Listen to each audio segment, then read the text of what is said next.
पश्चिम बंगाल में दूसरे चरण के लिए 8 जिलों के 142 सीटों पर बम्पर वोटिंग हो रही है। इस दौर में 1448 उम्मीदवारों की किस्मत तय होनी है। मतदान केंद्रों पर लंबी लंबी कतारें लगी हुई है और 3 बजे तक करीब 79% वोटिंग हो गई है। इस चरण में सबसे ज्यादा नजरें टिकी हुई है हाई प्रोफाइल भवानीपुर सीट पर। यहां ममता बनर्जी और सुवेंदु अधिकारी की टक्कर है। थोड़ी देर पहले ममता बनर्जी ने अपना वोट डाला। बंगाल में पहले चरण में रिकॉर्ड 93% मतदान हुआ था। ऐसे में उम्मीद ये है कि दूसरे चरण में भी वोटिंग बम्पर रह सकती है। हालांकि बंगाल के कई जिलों से हिंसा की तस्वीरें भी सामने आ रही है, लेकिन पुलिस और सुरक्षा बल की कड़ी तैनाती है। आपको बता दें, पहली बार बंगाल चुनाव में एनआईए की तैनाती भी की गई है। वहीं ममता बनर्जी ने चुनाव आयोग पर गंभीर आरोप लगाए हैं। उन्होंने कहा है कि बीजेपी बाहर से पर्यवेक्षक लेकर आई है और बाहरी लोग मनमानी कर रहे हैं। लोगों को वोट डालने से रोका जा रहा है।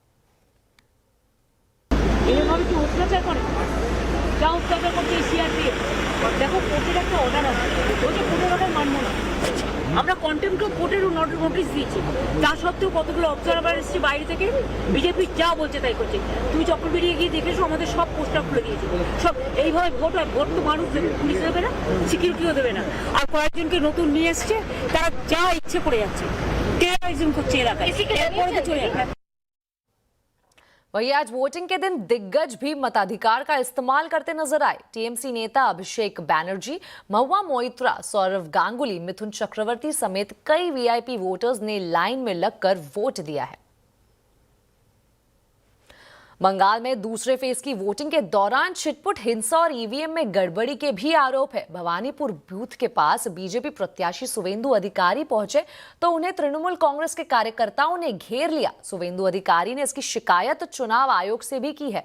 इसके अलावा हावड़ा, हुगली, नादिया, पनिहाटी, फाल्टा, उत्तर 24 परगना के बारानगर और पूर्व वर्धमान में गलसी में बीजेपी और टीएमसी कार्यकर्ताओं में छिटपुट झड़प की खबरें हैं।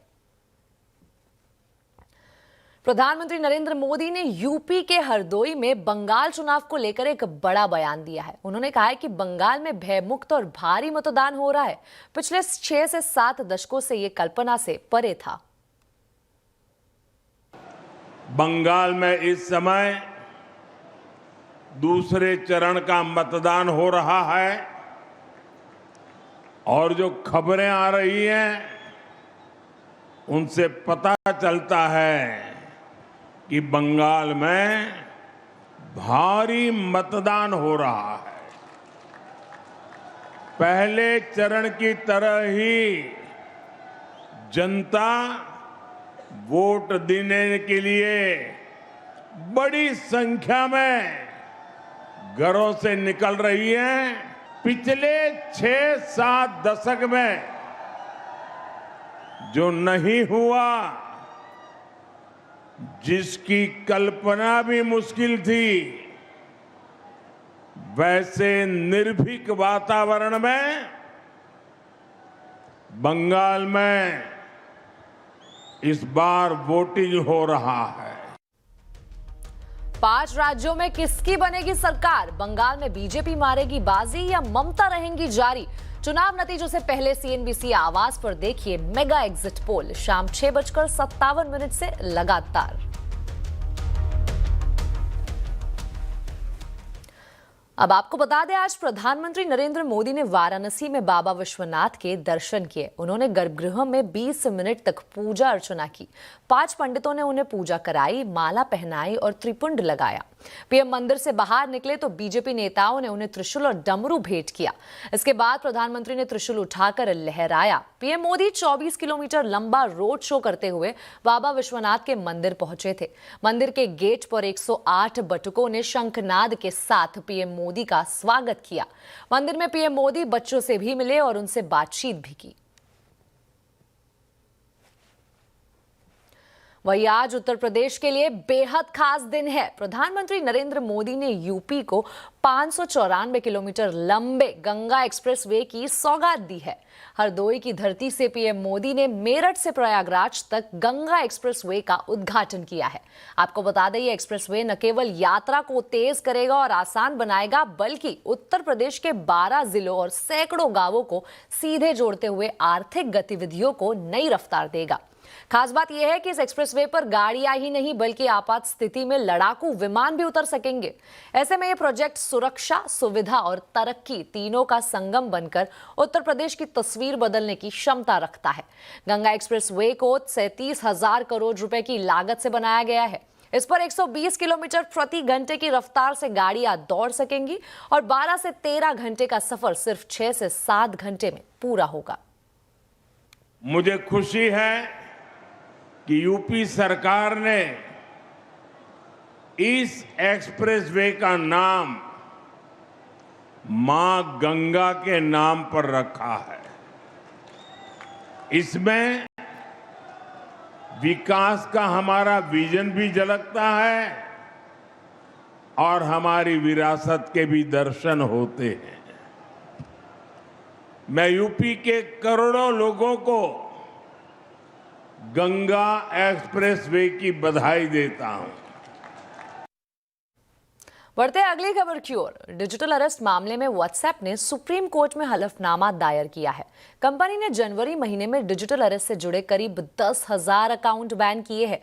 ये अकाउंट ईडी और सीबीआई जैसे एजेंसियों के लोगों का दुरुपयोग कर रहे हैं। पूरी डिटेल बता रहे असीम मनचंदा। तो अब आपको बता दें कि विदेश में रहने वाले भारतीयों के लिए निवेश की सीमा बढ़ेगी। सूत्रों के मुताबिक पोर्टफोलियो इन्वेस्टमेंट स्कीम में निवेश की जो सीमा है वो 5% से बढ़ाकर 10% हो सकती है, जबकि एनआरआईज के लिए निवेश की कुल सीमा 10% से बढ़ाकर 24% हो सकती है। इस एक्सक्लूसिव खबर की पूरी डिटेल बता रहे लक्ष्मण रॉय। डिजिटल अरेस्ट मामले में व्हाट्सएप ने सुप्रीम कोर्ट में हलफनामा दायर किया है। कंपनी ने जनवरी महीने में डिजिटल अरेस्ट से जुड़े करीब 10,000 अकाउंट बैन किए हैं। ये अकाउंट ईडी और सीबीआई जैसे एजेंसियों के लोगों का दुरुपयोग कर रहे थे। पूरी डिटेल इस पर बता रहे हैं Aseem Manchanda. Supreme court digital arrest से जुड़े हुए मामलों की सुनवाई कर रहा है। इस दौरान सरकार ने सुप्रीम कोर्ट के सामने एक हलफनामा दाखिल किया है। इसमें व्हाट्सएप ने भी अपना रुख सुप्रीम कोर्ट के सामने रखा। व्हाट्सएप ने कहा कि अब तक करीबन 9,400 अकाउंट्स हैं जिनको कि बंद किया गया है। ये अपने डिस्प्ले पिक्चर के अंदर जो जांच एजेंसियां जैसे सीबीआई, ईडी, कोर्ट्स इनको इस्तेमाल कर रही थी, तो व्हाट्सएप ने एआई और एलएलएम का इस्तेमाल करते हुए इन अकाउंट्स को बैन कर दिया। इसके साथ साथ सरकार ने भी जो सिम कार्ड खरीदने वाले हैं उनके ऊपर भी कार्रवाई की है। सिम कार्ड को बहुत जल्दी ही ब्लॉक कर दिया जाता है और जितने भी सिम कार्ड दिए जाते हैं वो पूरी तरह से बायोमेट्रिक्स वेरिफिकेशन करने के बाद ही दिए जाते हैं। तो बहुत सारे स्टेप सरकार ऑलरेडी ले चुकी है। इसके साथ साथ सरकार ने सिम बाइंडिंग का भी प्रस्ताव रखा है। व्हाट्सएप भी उसके ऊपर काम कर रहा है और दिसंबर तक व्हाट्सएप इसके अंदर जो सिम बाइंडिंग है उनकी गाइडलाइंस का पालन कर लेगा। सरकार का कहना है कि वो आगे भी इस तरह के कदम उठाती रहेगी और क्विक काम इसके ऊपर करती रहेगी ताकि जितने भी डिजिटल अरेस्ट के मामले हैं उन पर कमी आ सके। विदेश में रहने वाले भारतीयों के लिए निवेश की सीमा बढ़ेगी। जी हां, सूत्रों के मुताबिक पोर्टफोलियो इन्वेस्टमेंट स्कीम में निवेश की सीमा 5% से बढ़ाकर 10% हो सकती है, जबकि एनआरआईज के लिए निवेश की कुल सीमा 10% से बढ़ाकर 24% हो सकती है। इस एक्सक्लूसिव खबर की पूरी डिटेल बता रहे लक्ष्मण रॉय।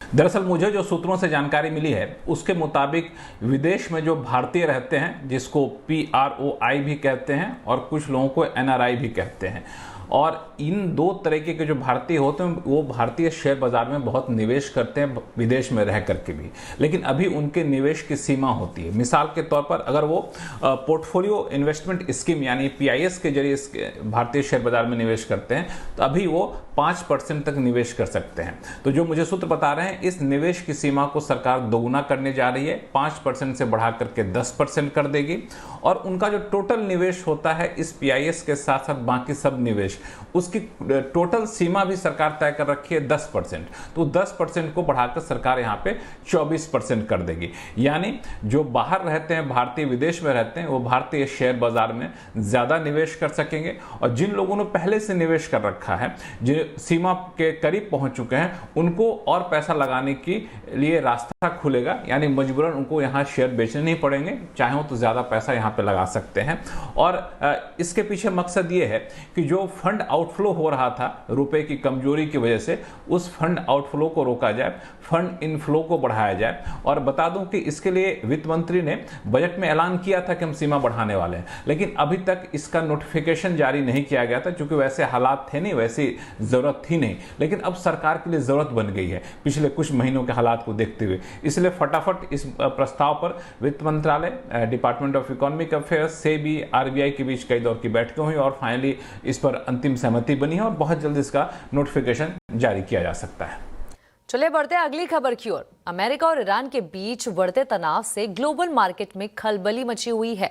ब्रेंट क्रूड का भाव $115 प्रति बैरल के करीब पहुंच गया है, जबकि हॉर्मूज पर बढ़ते संकट ने सप्लाई को लेकर चिंता और गहरा दी है। आगे क्रूड में और कितना उतार चढ़ाव रह सकता है, बता रही है मनीषा गुप्ता। कच्चे तेल में बढ़त जारी है और ओवरनाइट 3% की तेजी के बाद आज उतनी ही बढ़त के साथ एशियन और यूरोपियन मार्केट्स में कारोबार होता हुआ नजर आया, जहां कच्चा तेल ऑलमोस्ट $115 प्रति बैरल के आसपास पहुंचा। सपोर्ट इस बात से है कि यूएस और ईरान में पीस टॉक्स आगे नहीं बढ़ रही हैं। यूएस की तरफ से ऐसी स्टेटमेंट है कि चाइना और दूसरी कंट्रीज जो straight of Hormuz transit fees Iran को देकर निकल के जा रही हैं, उनके ऊपर यूएस यहां पर शायद सैंक्शन लगा सकता है। साथ ही साथ उससे भी बड़ी खबर यूएई की तरफ से आई, जहां पर उन्होंने कहा कि वो ओपेक और ओपेक प्लस से अपनी मेंबरशिप यहां पर एग्जिट कर देंगे। 1 मई से वो ऐसा करने वाले हैं। उन्होंने कहा कि बाकी कंट्रीज से इसके ऊपर कोई विचार विमर्श नहीं किया गया है, लेकिन पिछले 3 साल से कई बार इस तरह की कॉन्वर्सेशंस निकल के आई हैं कि यूएई शायद यहां पर ओपेक को छोड़ना चाहते हैं। ओपेक के जो मेजर थॉट प्रोसेस है वो ये है कि प्राइसेस ऊपर रहने चाहिए, सप्लाई पे बहुत ज़्यादा उनका फोकस नहीं है, लेकिन यूएई यहाँ पर जिस तरह का कोटा होता है जो ओपेक अपने सारे मेंबर्स को देता है, उसको अलाइन नहीं करना चाहते, वो बढ़ाना चाहते हैं अपनी प्रोडक्शन और एक्सपोर्ट्स को, तो इस वजह से वो यहाँ से ओपेक से निकल रहे हैं। अब ये पहली बार नहीं है कि ओपेक से कोई कंट्री निकली है, इससे पहले भी हमने देखा था 2019 में कतर निकला था और 2024 में यहाँ पर एंगोला निकला था। लेकिन यूएई का ओपेक को छोड़ना एक बड़ी बात है, क्योंकि 12% जो ओपेक की प्रोडक्शन है उसका 12% यूएई की तरफ से यहाँ पर आता है। तो as of now UAE 3 million barrel प्रतिदिन यहाँ पर प्रोड्यूस करता है, लेकिन बाजार को लगता है कि आने वाले 4-5 सालों में वो इसे बढ़ाकर 5 मिलियन बैरल प्रतिदिन तक भी ले जा सकते हैं। तो ये एक चीज़ है जो जहाँ पर बाजार की नज़र रहेगी, लेकिन सप्लाई डिमांड डिस्ट्रक्शन, इन सब चीजों के चलते यहां पर कच्चे तेल में नियर टर्म में अच्छे खासे सपोर्ट की एक्सपेक्टेशन। अब एक नजर आज के बाजार के हाल पर। बाजार में आज मिक्स्ड ट्रेंड देखने को मिला है। आखिरी घंटे में बाजार ऊपरी स्तर से फिसला, लेकिन बढ़त बरकरार रही। सेंसेक्स और निफ्टी बढ़त के साथ बंद हुए। हालांकि मिड कैप इंडेक्स भी दिन के हाई से फिसलकर क्लोज हुआ है। कैसे रहा है आज के बाजार का हाल, बता रही है कंचन नौटियाल। तो हफ्ते का तीसरा कारोबारी दिन आखिरी तक आते आते हम देखें बाजार में थोड़ा सा हमें जो दबाव है वो आता हुआ दिखाई दिया, लेकिन ऑल ओवर परफॉर्मेंस देखी जाए तो हमें इन ग्रीन ही देखने को मिली है। हालांकि ऊपरी स्तरों से बाजार में एक गिरावट जरूर आई है। Nifty, bank Nifty, small cap, mid cap, in fact Sensex में भी वो जो प्रेशर है वो बाउंड अप होता हुआ दिखाई दिया है। सेक्टर स्पेसिफिक अगर अप्रोच देखी जाए तो देखिए आईटी में एक रुझान बना हुआ था, कैपिटल मार्केट, एफएमसीजी में अच्छी खासी तेजी आज के सत्र में देखने को मिली है। और इसके साथ ही साथ मेटल्स में भी देखें तो यहाँ पे भी अच्छा खासा जो मोमेंटम है वो बनता हुआ दिखाई दिया है। फ्लिप साइड में पीएसयू बैंक, फाइनेंशियल्स में एक प्रेशर जो है वो आज के सत्र में देखा गया है। अब इसके अलावा अगर स्टॉक स्पेसिफिक एक्शन देखा जाए तो देखिए निफ्टी में ITC, tech Mahindra, Maruti Suzuki और कोल इंडिया में एक तेजी देखने को मिली है। इसके साथ ही साथ अगर हम बात करें लूजिंग स्ट्राइक की तो यहाँ पे InterGlobe aviation, doctor Reddy's, NTPC और आईसीसी बैंक में एक प्रेशर जो है वो आता हुआ दिखाई दिया है। हमने देखा कि ब्रेंट क्रूड का जो भाव है 115 तक जाता आता हुआ दिखाई दिया है। अब देखिए बैंकिंग स्पेस की बात करी जाए तो यहाँ पे सेलेक्टिव स्टॉक्स में एक जो तेजी है वो देखने को मिली है। सबसे पहले इंडसइंड बैंक 3.25% की तेजी यहाँ पे देखी गई है। IDFC first bank, Kotak Mahindra bank और एक्सिस बैंक, और इसके साथ साथ अगर आप देखें तो बंधन बैंक में भी शानदार इजाफा। कल रिजल्ट आया, रिजल्ट काफी शानदार आए, एसेट क्वालिटी में काफी सुधार देखने को मिला है। FMCG पैक की बात करी जाए तो मार्केट में ये बात चल रही है कि हो सकता है कि जो सिगरेट के प्राइस है हमें मई से और भी ज्यादा बढ़ते हुए दिखाई दे, करीब 17% के उसके एंटिसिपेशन से आज ITC गॉडफ्रे फिलिप्स में एक तेजी देखने को मिली है। वही आज से मई सीरीज का शुरुआत हो चुकी है। बाजार के लिए कैसा रहता है मई सीरीज, बता रहे हैं आशीष। मई का महीना आमतौर पर कहा जाता है कि सेल इन में एंड गो अवे, लेकिन ये यूएस के मार्केट्स के लिए होता होगा, लेकिन भारतीय मार्केट्स में देखिए तो ये डेटा बिल्कुल जस्टिफाई नहीं करता है इस बात को कि मई के महीने में आपको गिरावट आती है। इनफैक्ट बहुत इंटरेस्टिंग डेटा है, पिछले 10 साल के मूव्स आपको निफ्टी के आपकी स्क्रीन पर नजर आएंगे। अब इसे जल्दी क्विकली मैं आपको समराइज करके बता दूं तो 6 बार तेजी देखने को मिली है और 4 बार गिरावट है। हाँ, ये बात जरूर है कि मई का महीना बड़े मूव्स के लिए जाना जाता है, जहां पर आप देख सकते हैं कि जैसे 2021 था 7% का मूव आ गया, 2017 में 3%, 2016 में 4% के आसपास। तो बड़े मूव्स इंडेक्स के हिसाब से देखने को मिलते हैं, लेकिन अगर आप ऑन एन एवरेज पिछले 10 साल का भी डेटा निकाल कर देखेंगे ना तो आपको समझ में आएगा कि करीब 1.25% की तेजी आपको देखने को मिलती है। तो रहा निफ्टी। अब बैंक निफ्टी अपने आप में पॉपुलर है तो इसके सेक्टोरियल में बात करनी पड़ेगी। तो इसका डेटा आप देखें तो आपकी स्क्रीन पर आ रहा है और यहाँ पर आप देख सकते हैं कि 7 बार थोड़े से और तेजी की तरफ इशारा करते हैं, 7 बार ऊपर और 3 बार नीचे के मूव्स यहाँ पर देखने को मिल रहा है। और इनफैक्ट अगर आप पिछले 10 साल का डेटा ऑन एन एवरेज करके देखें तो तकरीबन 2% की तेजी आपको नजर आएगी।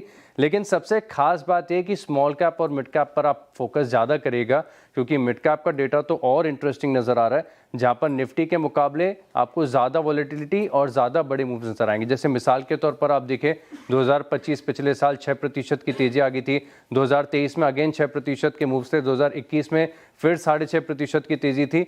गिरावट भी आती है, जैसे 2018 में हमने देखा था कि 7% की गिरावट आ गई। लेकिन अगर आप इसको भी सम अप करके देखेंगे तो पिछले 10 साल में से 6 बार तेजी, 4 बार गिरावट और औसतन 1-1.5% की तेजी नजर आती है। यानी ये जो कहावत है ना, सेल इन में एंड गो अवे, ये भारतीय मार्केट्स पर फिट नहीं बैठती। तो क्या गर्मियों में फूड पॉइजनिंग का खतरा बढ़ जाता है? क्या गर्मियों में तरोताजा करने वाले फल, तरबूज, बिरयानी के साथ खाने जाने पर खतरा बन सकता है? इन तमाम सवालों का जवाब जानने के लिए संवाददाता दीपाली नंदा ने दिल्ली एम्स के डिपार्टमेंट ऑफ मेडिसिन के प्रोफेसर डॉक्टर नवल विक्रम से खास बात की है। गर्मियों के मौसम में फूड पॉइजनिंग का खतरा बढ़ जाता है? गर्मी के मौसम में फूड पॉइजनिंग का खतरा हो सकता है, क्योंकि अक्सर आपने सड़क पे देखा होगा कि लोग फ्रूट काफ़ी खाते हैं और कटे हुए खुले में रखे रहते हैं। फ्रूट्स काट के बाहर फ्रूट चाट और इस तरह की चीज़ें लोग बेच रहे होते हैं और भी कई खाने की चीज़ें होती हैं। तो उस सिचुएशन में अगर देखा जाए तो वो अगर खाएंगे तो उनसे आपको प्रॉब्लम हो सकती है। अगर फ्रूट खाने ही है तो आप बेस्ट खरीद के काट के खुद खाइए, वो सबसे सेफ तरीका है।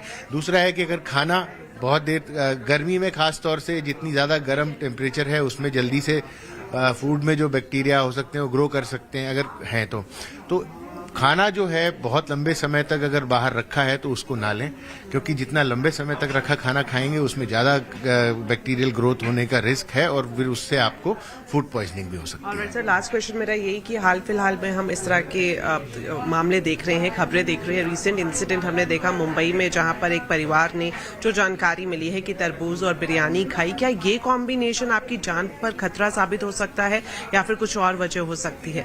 फ्रूट का किसी और चीज के साथ कॉम्बिनेशन क्या आपकी बॉडी के लिए नुकसानदेह हो सकता है? जी नहीं, ऐसा नहीं है कि बिरयानी के साथ अगर आपने फ्रूट खाए तो कोई बॉडी में कॉम्बिनेशन में मतलब उससे कोई जान को खतरा हो सकता है, बिल्कुल नहीं। अक्सर लोग होते हैं खाने के बाद, आप जैसे कई लोग मीठा खाते हैं तो जल्दी खाने के बाद लोग फ्रूट खाते हैं, तो उसमें कोई दिक्कत नहीं है। हाँ, ये हो सकता है अब उस इंसिडेंट में वेदर की जो बिरयानी है उसमें कोई प्रॉब्लम रही हो और या फ्रूट में कोई प्रॉब्लम रही हो जिसकी वजह से वो दिक्कत हुई है और हादसा हुआ है, मगर ये कॉम्बिनेशन में कोई दिक्कत नहीं है।